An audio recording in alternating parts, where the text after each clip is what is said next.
After what we saw, guys, to end 2020, are the Steelers with Ben Roethlisberger still built to compete in the AFC? They had quite a stretch. Yeah, look, every team is hoping at this point in the season that they can compete. The question is, are you going to be hoisting Lombardi? Like, do you look at the Steelers team right now and say, okay, as long as we get Big Ben back, we're good? And the answer to me is not yet. Like, I need to see. And this helps. $5 million saves, it helps. It means maybe you could bring back some free agents. Because if you look at the free agent list for the Steelers, there's a lot of known names and a lot of guys that have played big roles in recent seasons. You know, not mentioned on this here is that, you know, Pouncey retires, so you lose your center. You also have Juju, who's arguably your number one, if not, he's your number two.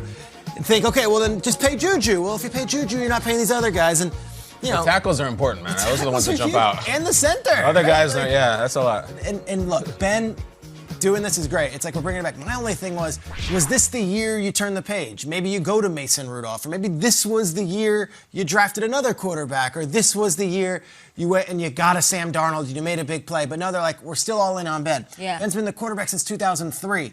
I like the Steelers. I think if Devin Bush comes back healthy and we figure things out, it's big. Like, and I know you've got good defensive players, and this is a team that could win games. But is that Steelers team from last year, even when they were 11-0, was that Steelers team going to take on the Chiefs or the Bills? And is bringing back Ben repeating the same good team, or are we just saying, hey, this is going to make us excellent? This was what I remember. Late in the season, they didn't have it. It was completely shot, and it wasn't on Ben 100%. But gosh, in the two biggest games, the Monday night game where they could have still gotten home field advantage against a terrible Bengals team. This was the TikTok game. It was a very weird game. Weird game, but they really was. never had a shot in this one. And then, of course, the playoff game.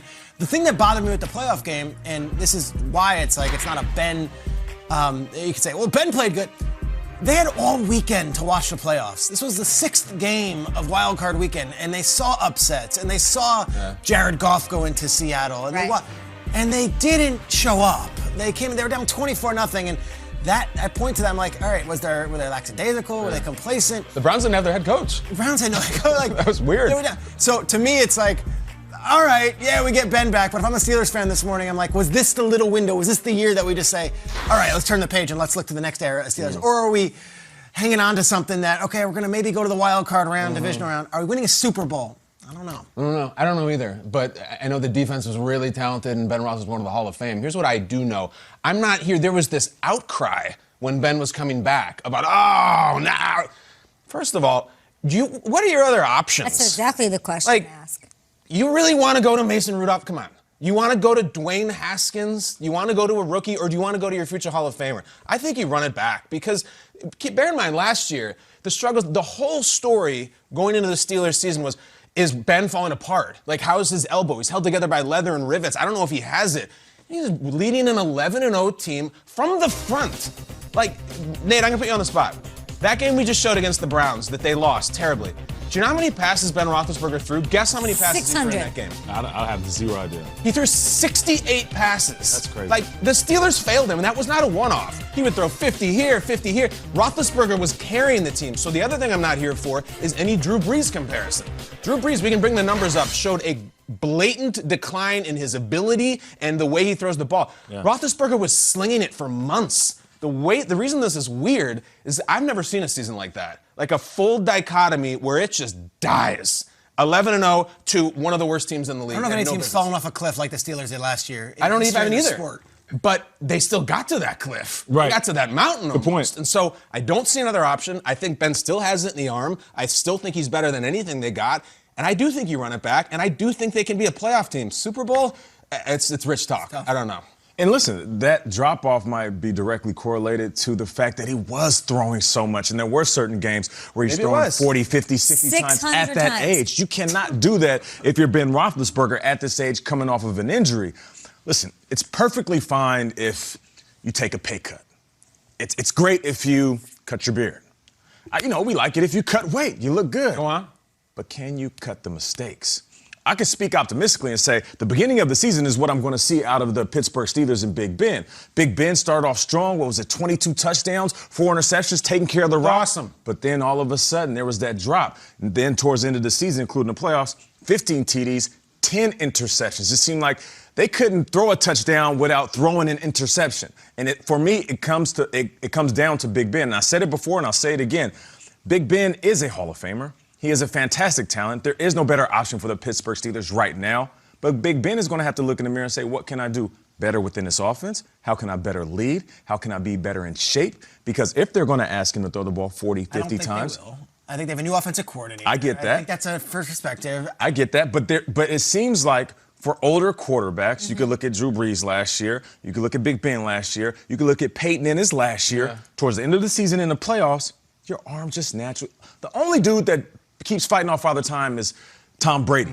But if Big Ben wants to have a push in the postseason, which he did not have, it seems like the juice was going, he's going to have to be in better shape. And I know it's ridiculous to ask an older dude, especially a quarterback, to hit the weight room hard. I am asking him that because they need him to be in the best shape of his career if they want to make a Super Bowl run. They will be good in the regular season, but Big Ben is going to have to be in the best shape. What do we say about Tom Brady when we saw him in Tampa?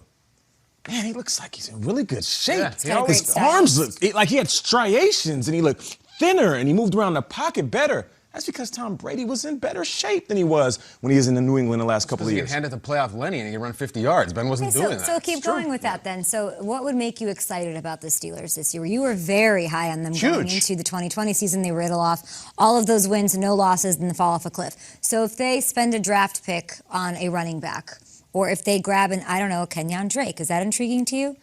Not really. Aaron Jones? Is that intriguing to you? Yeah. James Conner is out. Then you want to protect your quarterback who's aging. You have the Villanueva. You have to bring him back. I want them to bring Bud Dupree back. He's a free agent. I feel like this is the end of their window, Kyle, so I want to get excited about them before Big Ben leaves because next year it's TJ Watt. Next year it's Minkah Fitzpatrick. Those deals are going to have to be done. They're not going to keep everybody. No, they're not. And what would get me excited is like just seeing any semblance of the Pittsburgh Steelers that I grew up with or that my dad grew up with. I mean, it was a joke last year. That wasn't a team. You can't. And you know what the image that I take away is? We don't have it right now, but in that Browns game, when the snap goes over his head, we talked about it. Roethlisberger didn't even try to pick it up. Like, I think he was exhausted physically, psychologically. I think they completely wore him out, and he sat down on the bench at the end of that game, and I remember the next day being like, he's done. He's going to retire. And he didn't. So what would fire me up is Ben is going like this a few times a game. You know what they should do? They should have the most boring offseason and get linemen and deep round running backs, just guards, tackles. That's what would fire me up. I mentioned him, but Matt Canada is now the offensive coordinator. Matt Canada. Matt Canada. They got rid of their old offensive coordinator. Fichtner's gone, so now they have Matt Canada, who was there as the quarterbacks coach. And we had Sean O'Hara on the show, and I asked him straight up, like, well, what does that mean? Because Sean knows all these different offenses. He's like, it's a lot of the pre-snap motion, it's a lot of sweeps, it's a lot of creativity, which we haven't seen, and I'm not sure if that's Ben's game. It takes the pressure off of him, though. Does it? All this stuff. I mean, now we're asking 39-year-old Ben Roethlisberger to run the Kyler Murray offense. I don't know if that's great either. So I think they need a running game. That's what they need. They need to block because, to your point, you can't be throwing the ball 68 times in a football game at 39 years old. It's just not a recipe for success. Yeah, that type of offense, though, it's not as difficult to man. I mean, if you have guys that can do it pre-snap, movement, the receivers, tight ends, running backs, it's just the footwork for the quarterback. Big Ben is going to have to learn the footwork. And if he does that, he won't have to do too much. We saw Big Ben trying to do too much. And at his age, you can't. It's not a recipe for success. What do you want to see them do in free agency? Linemen? Figure that out. Lots up in the air there. What else? Yeah, they're saving $5 million. What do they do with that? Protect Ben Roethlisberger so he's not hurt, and maybe get a running game. That was a very un-Steelers-like football, to your point, watching them just throw the ball all day long in cold weather. You don't win football games.